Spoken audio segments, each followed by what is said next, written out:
ख्वाबों में हुआ कुछ ऐसा कि मैं मिली एक राइडर से जो कि दिल्ली से है, जिसका नाम है दीपांकर एंड केटीएम चलाते हैं। बहुत अच्छे राइडर हैं, सोलो राइड कर रहे हैं और अभी स्पीति जा रहे हैं वो।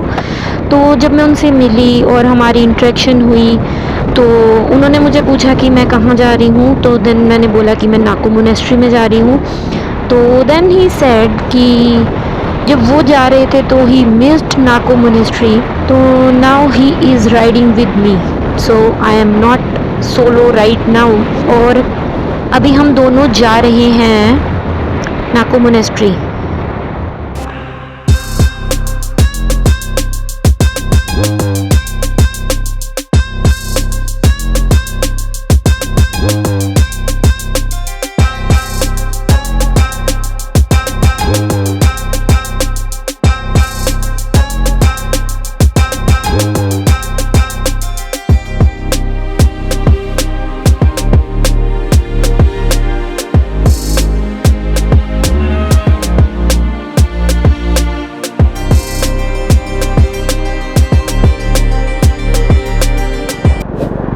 सो जो इसका पैच है नाको मोनेस्ट्री का, जिस गेट से मैं एंटर हुई थी वहाँ से लेके till now, this patch is really, क्या बोलूँ, जानलेवा।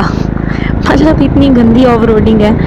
और पहले तो रोड बड़ा अच्छा शुरू हुआ तो मुझे लगा कि बहुत अच्छा रोड है, वाओ। बट जैसे जैसे रोड आगे जा रहा है बहुत ही गंदी गंदी गंदी होती जा रही है रोड। और अभी मेरे आगे चल रहे हैं राइडर दीपांकर जो कि दिल्ली से हैं और उन्होंने दी है किसी को लिफ्ट। सो मुझे नहीं पता कि वो इतनी गंदी रोड पे कैसे चला रहे हैं लिफ्ट दे के पिलियन के साथ, but yes it's very difficult. Pillion के साथ तो चलाना और भी डिफ़िकल्ट हो जाता है। और पता नहीं अभी कितना रह गया। और ये पैच, भाई जान ले ली इस पैच ने दो। और मेरी तबीयत वैसे ही आज सुबह से ठीक नहीं है तो इन भैया को यहीं तक जाना था।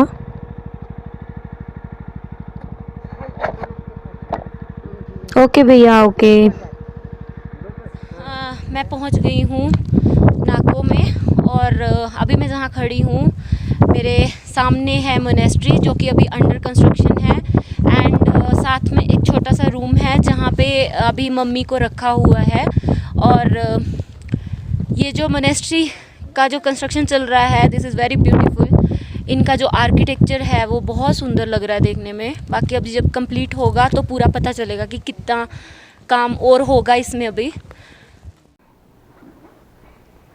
सो गाइज़ ये वो मोनेस्ट्री है बट इसकी अभी कंस्ट्रक्शन चल रही है। बट यहाँ पे जो इनका मतलब आर्किटेक्चर है वो बहुत प्यारा है, बहुत अच्छा किया हुआ है इन्होंने। अभी कंप्लीट नहीं है फिर भी बहुत प्यारा लग रहा है। सो ये मम्मी जहाँ पे रखी है अभी वहाँ की डिटेल्स हैं। इस मम्मी के बारे में बताया हुआ है कि कहाँ पे मिली, कैसे, क्या, स्टार्टिंग से। और ये अभी बेसिकली एक छोटा सा रूम है जहाँ पे मम्मी रखी हुई है और वो मेन मोनेस्ट्री है। बाद में इस मम्मी को वहाँ पे शिफ्ट करेंगे। और ये यहाँ का व्यू,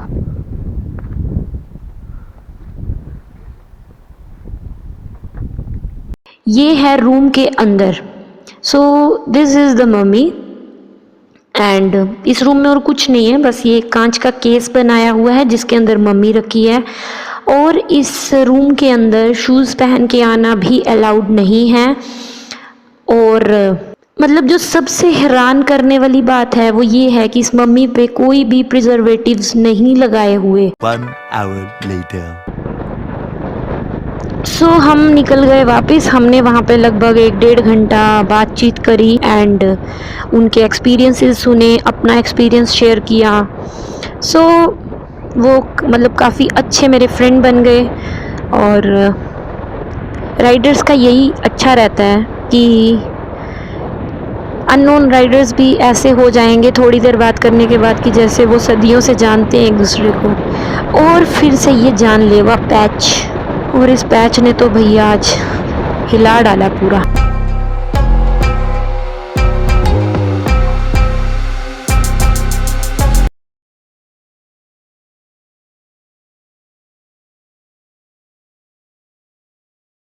ये आ गया सुमडो और यहाँ पे अभी आएगी चेक पोस्ट जहाँ पे वो मेरी एंट्री वगैरह नोट करेंगे। सो ये आ गई चेक पोस्ट। गाइस जब से काजा आई हूँ ना पूरी राइड पे एक वॉशरूम जाना मुश्किल हो गया सीरियसली। अभी मैं सुमडो में पहुँची हूँ और ये कैफेटेरिया है, ये भी लॉक्ड है और इवन की वॉशरूम भी लॉक्ड है, तो यार बड़ी दिक्कत हो रही है। 20 minutes later.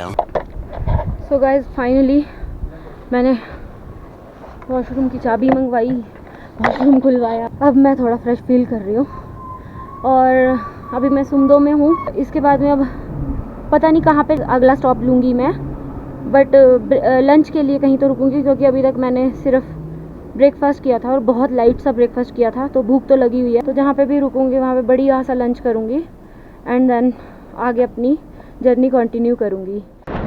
तो अब मैं सुमडो से निकल गई हूँ आगे और वॉशरूम वाली प्रॉब्लम तो बहुत ही ज़्यादा थी क्योंकि वहाँ पे जो उनकी चेक पोस्ट थी उस पे गेट पे 2 लेडीज़ की ड्यूटी लगी हुई थी, जो आर्मी का कैंप था वहाँ पे।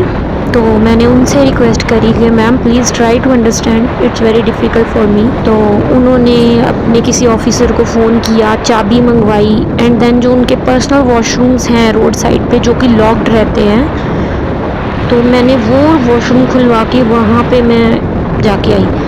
तो पता नहीं मतलब मुझे थोड़ा सा अजीब लग रहा है कि मतलब 3 डेज़ हो गए मुझे एंड हर जगह मैंने सेम ही प्रॉब्लम फेस करी अभी तक।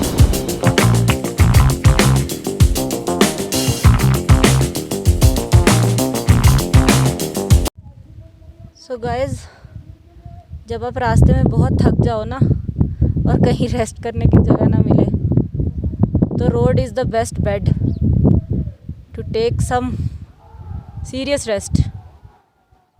भाई बहुत थक गई थी, कहीं टिकने की जगह नहीं मिल रही थी क्योंकि हर तरफ शूटिंग स्टोन्स थे। तो फाइनली मुझे थोड़ा सा अच्छा पैच दिखा, रोड बहुत अच्छी थी, तो फाइनली रोड पे लेटी हूँ। बस मस्त रोड है, धूप के नज़ारे ले रही हूँ।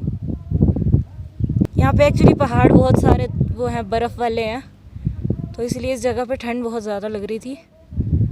तो हवा चल रही है बहुत ठंडी ठंडी वाली। थोड़ा सा यहाँ पे लेटूँगी देन यहाँ से निकलूँगी। सो ये मेरी बाइक है और ये रोड है जहाँ मैं लेटी हूँ और ये यहाँ का नज़ारा बहुत अच्छा लग रहा है।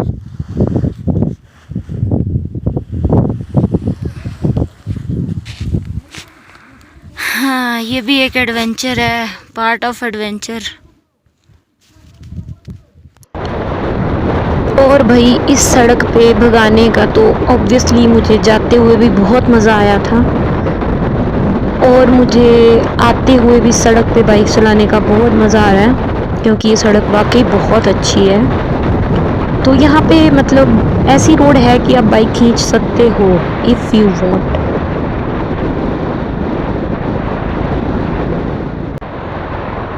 सो मुझे आज सुबह से जो केरला वाले राइडर्स मुझे कल हिक्किम में मिले थे उनके मैसेजेस आ रहे थे कि ma'am we are waiting for you, हम रास्ते में हैं। वो मुझे अपनी लोकेशंस भेज रहे थे। मैंने उनको बोल दिया है वैसे कि आप लोग कंटिन्यू करो।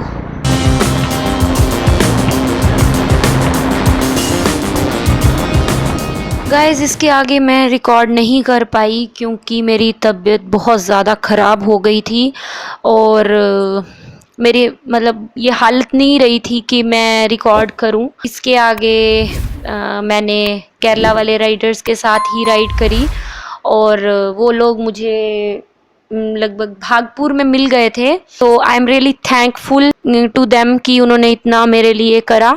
हम लोगों ने रात को स्टे करा रामपुर में और नेक्स्ट डे हम लोगों ने अपनी राइड कंटिन्यू करी एंड नेक्स्ट डे भी मुझे रात हो गई थी घर पहुंचते पहुंचते, बट मैंने बहुत आराम से बाइक चलाई उसके बाद क्योंकि मेरी तबीयत सही में डाउन हो चुकी थी। सो गाइज यहाँ पे मैं आपको बताना चाहती हूँ कि कुछ राइडर्स थे जो मुझे मिलने आए थे परवाणू में और उन्होंने मुझे ज्वाइन किया एंड उन्होंने बहुत अच्छे से मतलब वेलकम किया कि मैं सोलो राइड पूरी करके आई हूँ। तो मतलब बड़ा अच्छा लगा, एक बहुत अच्छा फील आया कि वो मिले और उन्होंने मेरे से बात करी, मेरा एक्सपीरियंस सुना।